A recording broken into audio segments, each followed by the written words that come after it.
नमस्कार, आपका स्वागत है केपीपी न्यूज चैनल में। मैं हूं आपके साथ प्रशांत और आज मौजूद है राजधानी लखनऊ के मड़ियावधार क्षेत्र के केशवनगर चौकी के अंतर्गत आज हम मौजूद हैं। हमारे साथ में समाज सेवी मीना पांडे जी हैं। इनसे तो पहले हम बात करेंगे। मीना पांडे जी, पहले तो हमारे चैनल में आपका स्वागत है।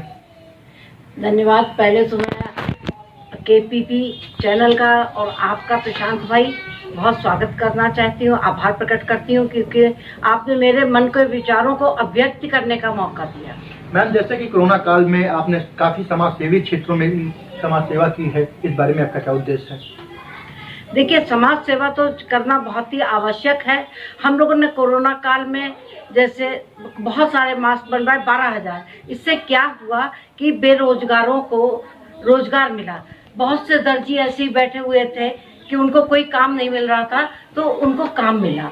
भाई जो डोरा बनाता है, स्टेशनरी वालों को जो है उनको डोरा बेचा उन्होंने, और कपड़े वालों को कपड़ा उनका बिक गया। और हम लोगों ने मास्क बनवाए 12,000 मास्क हम लोगों ने बांटे, और जगह जगह पे जाकर अलग अलग क्षेत्रों में हम लोगों ने बांटे, जिससे कि कोई भी बिना मास्क के ना रहे। उसमें बहुत कोरोना हाई पावर पे था, चीप पे था, और हम लोगों ने कोरोना काल में जो है मास्क बांटे।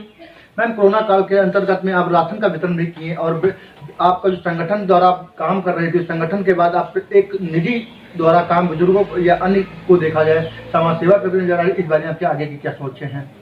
देखिए, कोरोना काल में हम लोगों ने सैनिटाइज किया, एंटी लार्वा का छिड़काव किया, हर घर घर जाकर हम लोगों ने अनाज दिया, और अनाज को बहुत बहुत बड़ी तादाद में हम लोगों ने, जो कि वाकई में नीडी थे।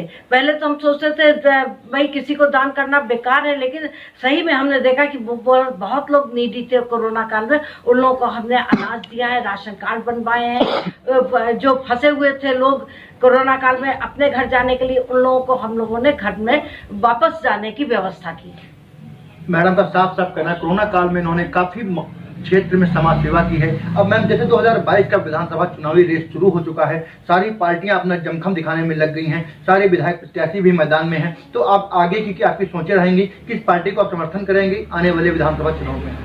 देखिए, 1947 से जब से हमारा देश आजाद हुआ है, कई पार्टियां आई हैं, और ऐसा नहीं है कि पार्टियों ने काम नहीं किया है। भाई, आज जो देश हमारा प्रगति के पथ पर है, वो हर एक पार्टी की देन है, कुछ ना कुछ किया है। लेकिन इस कोरोना के महामारी के दौरान में आज की वर्तमान स्थिति को देखते हुए जो महानायक है वो मोदी ही है। क्यों? हमारा देश आजाद हुआ है, कई पार्टियां आई हैं, और ऐसा नहीं है कि पार्टियों ने काम नहीं किया है। भाई, आज जो देश हमारा प्रगति के पथ पर है, वो हर एक पार्टी की देन है, कुछ ना कुछ किया है। लेकिन इस कोरोना के महामारी के दौरान में आज की वर्तमान स्थिति को देखते हुए जो महानायक है वो मोदी ही है, क्योंकि उन्होंने बहुत बड़े बड़े काम किए हैं जो 70 सालों से नहीं हुए थे। जैसे 370 धारा को हटाना, सर्जिकल स्ट्राइक है, और 3 तलाक का मुकदमे का फैसला करना, CAA का लाना, ऐसे बहुत बड़े मुद्दे हैं। राम मंदिर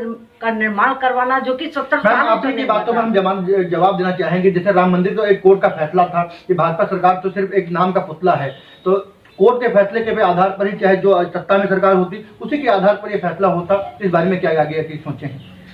नहीं, वो तो ठीक है आप कह रहे हैं, लेकिन जो मोदी जी ने, भाजपा सरकार ने जो कदम उठाया है वो बहुत महत्वपूर्ण है। इसको हम बार बार यही कहेंगे कि जो भाजपा सरकार ने कदम उठाया है, इतना आज के युग में कोई वर्तमान स्थिति में कोई भी ऐसा नेता नहीं है जो कि इस देश को बहुत मोदी से आगे पथ पर ले जाए, जितना मोदी ले गया। एक कंप्लीट व्यक्तित्व है। मैम, जैसा कि आपने बताया, उसके बाद 1 साल से दिल्ली के अंदर किसानों का विरोध प्रदर्शन चल रहा था, उसके बाद चुनाव के समय वो बिल वापस क्यों लिए गए?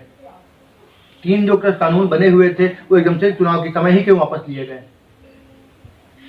अब ये तो वही चुनावी मुद्दा है, इसको तो हम ज्यादा नहीं कह सकते हैं, क्योंकि जब चुनाव नजदीक आता है तो सारे काम हल कर दिए जाते हैं। जो पिछड़े हुए होते हैं, जैसे बहुत सी रोड है नहीं बन पाई थी, अब रोडों का अभियान शुरू हो गया है। वही चुनाव से पहले सरकार सजग ज्यादा हो जाती है। मैम, जैसा कि 2022 के आने वाले विधानसभा चुनाव के पहले जब मौजूदा सरकार सत्ता में आई थी तो उसका साफ साफ कहना कि राजधानी लखनऊ की ऐसी कुछ सड़कें नहीं बचेंगी जो गड्ढा मुक्त ना हो जाएं। मगर आपको ऐसा ही मामला थोड़ी आपकी राजधानी लखनऊ के चंद कदमों दूरी पर जो जानकीपुरम थाना क्षेत्र में है, वहां पर अभी तक गड्ढे में तब्दील सड़क दिखाई दे रही है। इस बारे में क्या क्या सोचे हैं?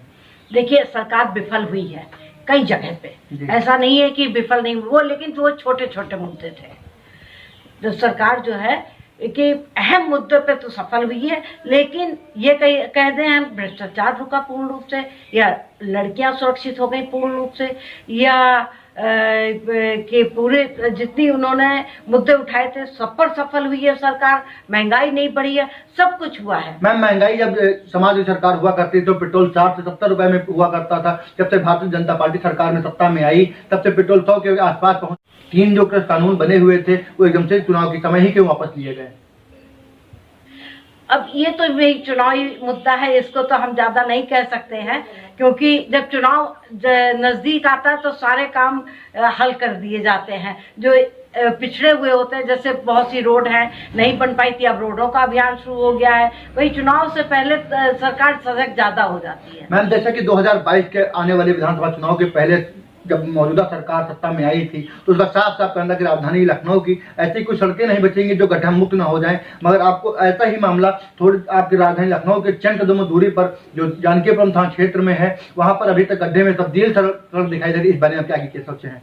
देखिए, सरकार विफल हुई है कई जगह पे, ऐसा नहीं है कि विफल नहीं वो, लेकिन वो छोटे छोटे मुद्दे थे। जो सरकार जो है कि अहम मुद्दे पे तो सफल हुई है, लेकिन ये कह दें हम भ्रष्टाचार रुका पूर्ण रूप से, या लड़कियां सुरक्षित हो गई पूर्ण रूप से, या कि पूरे जितनी उन्होंने मुद्दे उठाए थे सब पर सफल हुई है सरकार। महंगाई नहीं बढ़ी है, सब कुछ हुआ है। मैम, महंगाई जब समाजवादी सरकार हुआ करती तो पेट्रोल 60 से 70 रुपए में हुआ करता था। जब से भारतीय जनता पार्टी सरकार में सत्ता में आई तब से पेट्रोल 100 के आसपास पहुंच चुका है। इस बारे में महंगाई तो बढ़ी है, इस बारे में आपके क्या सोचे हैं? महंगाई बढ़ी है, लेकिन उसको जो हम लोगों का कोष खाली हो गया था उसको भरा भी है सरकार ने, उसको पूर्ण किया है। नहीं तो कांग्रेस की सरकार, इससे पहले जो सरकार थी तो हमारा राजकोष जो है घाटे में जा रहा था, लेकिन जो है सरकार ने इनकम टैक्स भरवा के, देखिए इनकम टैक्स इतना किसी भी सरकार में नहीं मतलब भरा गया है, दाखिल हुआ है जितना कि भाजपा सरकार में हुआ है। उससे क्या ये हम लोग की जो राजकोष की रीढ़ की हड्डी थी वो मजबूत हुई है। जैसा कि मैम आने वाले 2022 का चुनाव नजदीक है, क्या मुख्यमंत्री माननीय योगी आदित्यनाथ जी दूसरी पारी खेलेंगे, या अखिलेश जी मारेंगे बाजी, या मायावती जी का दौड़ेगा हाथी, या पंच लगेगा पंजा? इसमें से कौन सा विजय रथ होगा और कौन दोबारा मुख्यमंत्री बनेगा? भाई, हमारे ख्याल से तो आदित्यनाथ योगी को होना चाहिए, क्योंकि भ्रष्टाचार कोई आदित्यनाथ योगी तो नहीं बढ़ा रहे हैं, वो नीचे भ्रष्टाचार चल रहा है। नीचे तबके में जो नगर निगम के कर्मचारी हैं या नीचे ओहदे के लोग हैं, वो नेता लोग भ्रष्टाचार कर रहे हैं। आदित्यनाथ योगी नहीं कर रहे हैं, वो तो आज भी जैसे थे वैसे ही सिंपल है। तो हमें तो आदित्यनाथ योगी का भविष्य उज्जवल दिखाई दे रहा है। बहुत बहुत धन्यवाद मीना पांडे जी। ये थी मीना पांडे जी, जिन्होंने बताया है कि 2022 के अंतर्गत फिर से मुख्यमंत्री माननीय योगी आदित्यनाथ जी मुख्यमंत्री बनेंगे। कैमरा पर्सन पायल मिश्रा के साथ मैं वीडियो जर्नलिस्ट प्रशांत अवस्थी, लखनऊ।